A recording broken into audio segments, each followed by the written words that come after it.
Breaking news, King Charles has made a decision so explosive that Keir Starmer's government is on the verge of collapse. The King has imposed what insiders are calling a royal ban that could end modern British politics as we know it. What happened in the streets of London in the last 60 minutes will be studied for decades, as the moment Britain fractured beyond repair. If you want to understand what's really happening to our country right now, hit that subscribe button, because the next 14 minutes will change everything you thought you knew about power in Britain. Here's what sparked the constitutional earthquake that's tearing Britain apart.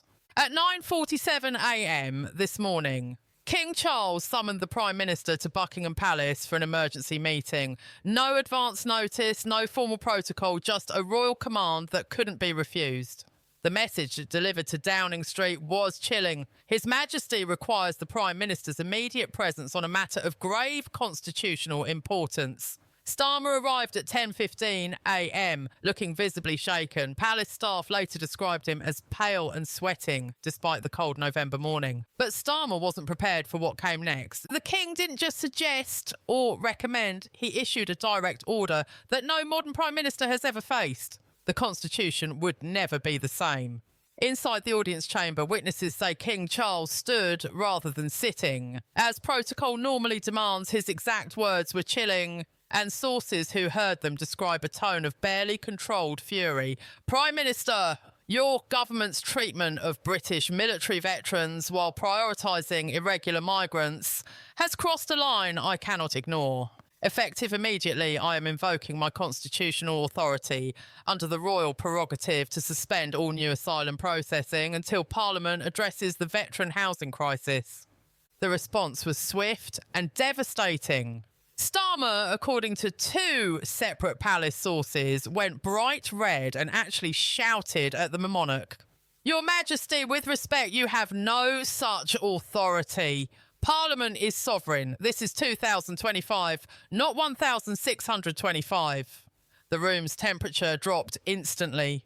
Private secretaries exchanged horrified glances. One ECU later told friends he'd never witnessed such a breach of protocol in 30 years of royal service. Within hours, the hammer fell. The King's private secretary released an official statement confirming the royal ban. The language was precise, measured, and absolutely devastating. His Majesty has exercised powers granted under constitutional precedent to ensure that the welfare of those who serve the Crown takes precedence over political expedients, according to senior Conservative MP Jacob Rees-Mogg. This is the most significant assertion of royal authority since Queen Anne refused royal assent in 1708. The King has just reminded Parliament that sovereignty in Britain is shared, not absolute. But wait, there's another layer to this confrontation that makes it even more explosive. Sources inside the palace reveal that King Charles presented Starmer with a dossier during their meeting, a thick folder containing photographs, testimonies, and case files of 47 specific veterans currently living rough on British streets. One photograph allegedly showed a former Royal Marine sleeping in a doorway less than 2 miles from Parliament itself. The King literally placed these photographs on the table in front of the Prime Minister. One witness recalled him saying, "Explain to me how this is acceptable in the nation I serve." Starmer reportedly had no answer. He shuffled through the papers, his hands visibly trembling, and then tried to deflect by talking about budget constraints and complex policy considerations. That's when King Charles delivered what insiders are calling the knockout blow. Prime Minister, when policy becomes an excuse for inhumanity, it ceases to be policy and becomes betrayal. The words hung in the air like a death sentence for Starmer's credibility. Meanwhile, British veterans who served in Iraq and Afghanistan are living in council flats with black mould, facing waiting lists stretching 18 months and enduring pension delays that leave families choosing between heating and eating. James Richardson, a 54-year-old former sergeant who lost his leg in Helmand Province, was evicted from temporary housing just 3 weeks ago. He's been sleeping in his car outside a veterans' charity office in Manchester, queuing each morning, hoping for a hot meal and maybe a shower. "I gave my leg for this country," Richardson told reporters, tears streaming down his face. And now my country won't give me a roof over my head. His story isn't unique. Sarah Mitchell, a 48-year-old former army medic who served 3 tours in Afghanistan, lives in a mouldy bedsit in Birmingham with her 2 young children. The council offered her accommodation, but the flat had exposed wiring and a bathroom ceiling that had collapsed. I treated wounded soldiers under fire, she said in an interview that's now gone viral. And I can't get a safe home for my own kids. What was it all for?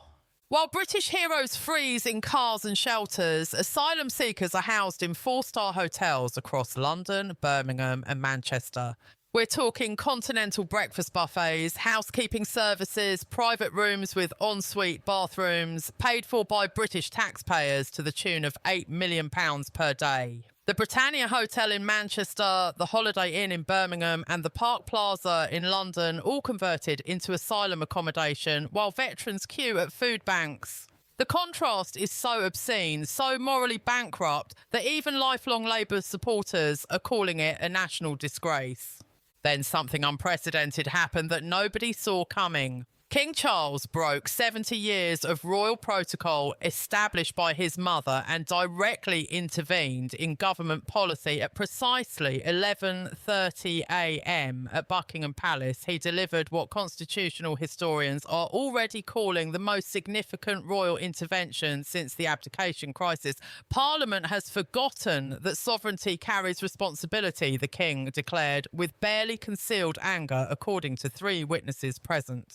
When British servicemen and women sleep rough while foreigner nationals enjoy comforts denied to our own people, the constitutional compact between Crown and government demands action.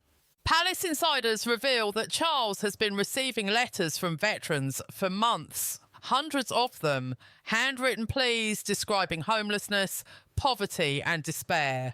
One letter, reportedly read aloud during yesterday's Privy Council meeting, described a veteran attempting suicide after being denied emergency housing, while an asylum hotel opened 2 miles away. The King's voice allegedly cracked with emotion as he read the final line, "Your Majesty, I fought for Britain. Why won't Britain fight for me?"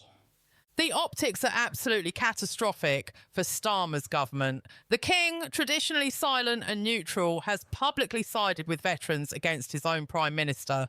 Here's where it gets really interesting. The timing of this royal intervention wasn't accidental. Multiple sources confirm that King Charles coordinated his announcement to coincide with Remembrance Week, the most sacred period in Britain's military calendar. Think about the strategic brilliance of that timing.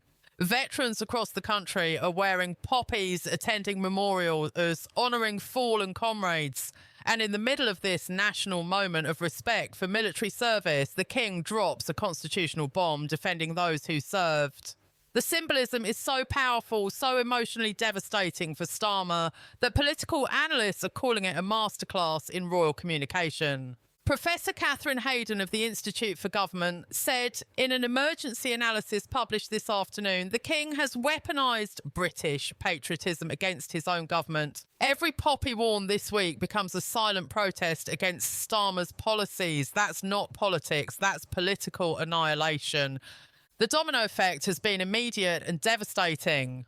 Within 90 minutes of the royal ban announcement, the pound sterling dropped 2.3% against the dollar as markets panicked about constitutional stability. £4.7 billion were wiped off the FTSE 100 in a single trading session. Currency traders in London described complete chaos on the floors. One senior trader at Goldman Sachs told Bloomberg, "Nobody knows what happens when the King starts making policy. The uncertainty is killing us." Political fractures opened immediately. 17 Labour MPs have now publicly broken with Starmer, including former Home Secretary Yvette Cooper, who released a statement saying the Prime Minister has provoked an entirely avoidable constitutional crisis through his stubborn refusal to prioritise British veterans. But that's not even the worst part for Labour. 3 MPs from traditional working-class constituencies have resigned the Labour whip entirely and are sitting as independents. Lisa Nandy, Member of Parliament for Wigan, reportedly told colleagues in a private meeting, "My constituents are texting me asking why I'm still defending this government. I don't have an answer anymore." International reactions poured in within hours. In Washington, Senate Republicans praised King Charles for standing up for those who served, while the White House issued a careful statement about respecting British constitutional processes. In Brussels, EU officials privately expressed shock that Britain's political stability had deteriorated so rapidly. French President Emmanuel Macron made what observers called a deliberately provocative comment. It appears Britain's constitutional arrangements are more fragile than we realised. That's